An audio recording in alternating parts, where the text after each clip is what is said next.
علامہ صاحب معراج کے اس فلسفے کو قرآن نے مسجد حرام سے مسجد اقصی تک بیان فرمایا ہے.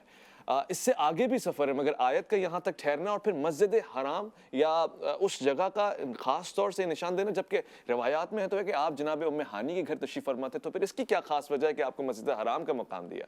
بسم اللہ الرحمن الرحیم، الحمد للہ والصلاة والسلام علی اہلہا اما بعد. سب سے پہلے تو اویس بھائی ہمیں اپنے مقدر پہ رشک کرنا چاہیے کہ ہم نبی کریم صلی اللہ علیہ وآلہ وسلم کے ذکر معراج کے لیے یہاں موجود ہیں. بے شک. مجھے یقین ہے کہ ہم مہمانوں کے نام آپ نے صفحے پہ رقم کرنے سے پہلے یہ نام قلم مشیت سے لکھ دیے گئے ہوں گے کہ کس نے آج ذکر مصطفیٰ میں ذکر معراج مصطفیٰ میں. ہر کس و ناکس کو یہ توفیق نہیں ہوتی کہ وہ اس طرح کی محافل میں جو ہے وہ شرکت کرتا ہے. تو میں مجھ سے پیشتر جو علماء نے بیان کیا، میں اس کو یوں بیان کروں کہ معراج کی حکمت کو جب آپ دیکھتے ہیں تو معراج، پہلی بات تو یہ بات یاد رکھیے گا، ضروریات دینیہ میں سے وہ ضروری مسئلہ ہے کہ جس کا انکار کسی بنا پر بھی، اور اس کے جزئی مسئلے کا انکار ہو یا اس کی کلیت کے ہونے کا انکار ہو، یہ انسان کو اسلام سے نکال دیتا ہے. اس لیے کہ قرآن میں صریح طور پہ ثابت ہے اور روایات متواتر طور پر تمام کتب میں پائی جاتی ہیں کہ نبی کریم صلی اللہ علیہ وآلہ وسلم کو اللہ سبحانہ و تعالیٰ نے معراج عطا فرمائی.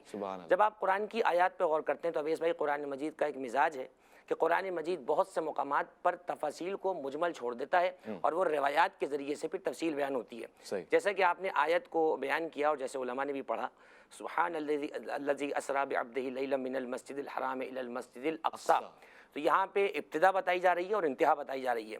اب آپ نے خود بیان فرمایا کہ مسجد اقصی کے بعد کا بھی سفر ہے جو روایات میں موجود ہے، اس کو اس لیے مجمل چھوڑ دیا گیا کہ وہ روایات کے ذریعے سے ہم تک پہنچ جائے. مسجد حرام کا آپ نے بیان کیا، علماء نے لکھا کہ جناب ام ہانی کے گھر سے تھا. بعض نے کہا کہ وہ جو مسجد حرام کا اس وقت کا رقبہ تھا، آج کی مسجد حرام کو ہم تصور میں نہ رکھیں، وہ جو حرام مسجد حرم تھی جس کے حرمت ہے اور جس میں احرام کے بغیر داخل ہونا منع ہے، اس پورے حصے کو حرم کہا گیا. اور آپ جس مقام پر تشریف فرما تھے وہ جناب ام ہانی کا مکان تھا. اور روایت کا جملہ یہ ہے کہ اتنے ادب و احترام سے حضرت جبریل و میکائیل و اسرافیل علیہ السلام تشریف لائے. براق نامی سواری تھی جس کا باقاعدہ حلیہ کتابوں میں لکھا ہوا ہے، اس کے چہرے پر یاقوت اور زمرد کی اور زبرجد کی بنی ہوئی لجام تھی. روایت میں ہے کہ جبریل علیہ السلام لجام کو پکڑے ہوئے تھے، حضرت میکائیل زین کو پکڑے ہوئے تھے اور حضرت اسرافیل علیہ السلام حضور کی ابا کو سنوار رہے تھے تاکہ آپ اس پر بیٹھ جائیں. جیسے کسی بادشاہ کو لے جایا جاتا ہے، اس شان سے رسول اللہ کو لے جایا گیا. اور جیسے کہ بیان کیا مفتی صاحب نے کہ رات کا سفر تھا اور اسرا کو علماء نے لکھا کہ رات کا جو اوائل حصہ ہوتا ہے، پہلا حصہ ہوتا ہے، اس میں شروع ہوا اور پھر لکھا ہے وَرَجَعَ رَسُولُ اللَّهِ فِي نَفْسِ اللَّيْلَةِ، اسی رات حضور واپس تشریف بھی لے آئے. اور یہی وہ مقام ہے کہ جو مقام محمد عربی صلی اللہ علیہ وآلہ وسلم ہے کہ جہاں انسان کی عقل دنگ اور حیران ہے. میں ایک جملہ کہہ کے بات تمام کرتا ہوں. یہاں پر ابتدا میں لفظ آیا سبحان. علماء نے لکھا یہ دو وجہوں سے، یا تو سبحان بمعنی تنزیہ کے ہے یعنی پاک، جیسے ترجمہ مفتی صاحب نے کیا. ایک سبحان بمعنی تعجیب و تعجب کے، عرب تعجب میں بھی سبحان کہتے ہیں. علماء کہتے ہیں دونوں معنی یہاں پہ مراد ہو سکتے ہیں، لیکن افضل اور اقوی یہ ہے کہ پہلا والا معنی مراد ہے، یعنی اللہ اس بات سے بے نیاز ہے، پاک ہے ہر نقص سے کہ وہ اپنے نبی کو لے جا سکے. میں ایک جملہ کہہ کے آپ کے سوال کو یہاں روک دیتا ہوں. آج اگر کوئی بہت زیادہ پڑھا لکھا، کوئی دانشور، سو کالڈ براڈ مائنڈڈ، اگر آج معراج کے سفر پہ اشکال کرتا ہے تو وہ اشکال معراج کے سفر پر نہیں ہے، وہ اس لے جانے والے پر ہے جو لے جانے کی بات کر رہا ہے. اس کا مطلب یہ ہوا اگر مقام معراج کسی کو سمجھ نہیں آ رہا ہے، اس کا مطلب اس کی توحید کی ABCD ابھی خراب ہے. اسے توحید کی کلاس کو دوبارہ پڑھنا پڑے گا، کیونکہ مصطفیٰ کریم نے خود نہیں کہا کہ میں جا رہا ہوں، بلکہ سبحان کہہ رہا ہے کہ میں اپنے بندے کو راتوں رات مسجد حرام سے مسجد اقصی تک لے گیا. ایک جملہ کہہ کے بات اور یہاں تمام کر دوں.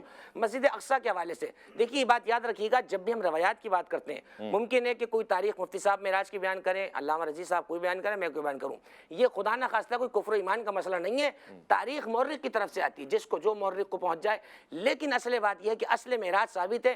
مسجد اقصی کے حوالے سے ایک جملہ بیان کر دوں. بعض نے کثیر اقوال یہی کہے کہ بیت المقدس میں جو مسجد ہے وہ مراد ہے، لیکن بعض علماء نے یہ لکھا کہ مسجد اقصی، آپ جانتے ہیں اقصی فل التفضیل دور کے معنی میں آتا ہے.